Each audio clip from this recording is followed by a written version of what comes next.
చీకటి పడగానే ఆవిడ క్షేత్రపారకురాలు, ఆవిడ తిరుగుతుంది కాశీ అంతా. వారాహి దర్శనాన్ని మామూలుగా మీరు ఇలా ఎదురుగుండా వెళ్ళి కూడా చూడలేరు, చూడడానికి భయపడతారు. అందుకని ఎంత ధైర్యం ఉన్నవాడు, ఎంత గుండె ధైర్యం ఉన్నవాడు కూడా వారాహి క్షేత్రంలో అమ్మవారి ముందుకెళ్ళి నిలబడి అమ్మవారిని చూడరు. ఆవిడికి ఏం చేస్తారంటే తెల్లవారిన తర్వాత 4:30-5 గంటలకి ఇంకా సూర్యోదయం అవుతుందనగా అమ్మవారి తిరిగి వచ్చేస్తుంది. తిరిగి వచ్చేసి దేవాలయ ప్రవేశం చేస్తుంది. అర్చకులు కూడా ఒక్క 10 నిమిషాలు 20 నిమిషాలు లోపలుండి గబగబా అమ్మవారికి పూజ చేసేసి తలుపులు వేసేస్తారు. ఆవిడ పగటి పూట పడుకుని నిద్రపోతుంది. కాబట్టి మీరు సూర్యోదయం అయిపోయే లోపల వారాహి దర్శనం చేసేయాలి.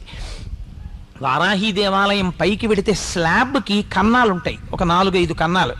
అక్కడ నిలబడి మీరు ఆ కన్నాల్లోంచి చూస్తే వారాహి రూపం కనపడుతుంది. అసలు ఆ కన్నంలోంచి అమ్మవారిని చూస్తేనే అమ్మ బాబోయ్ అని ఒళ్ళు పులకరించి అలా నిలబడిపోతారు. అలా ఉంటుంది ఆవిడ తేజస్సు. ఆవిడ షీఈ్ ది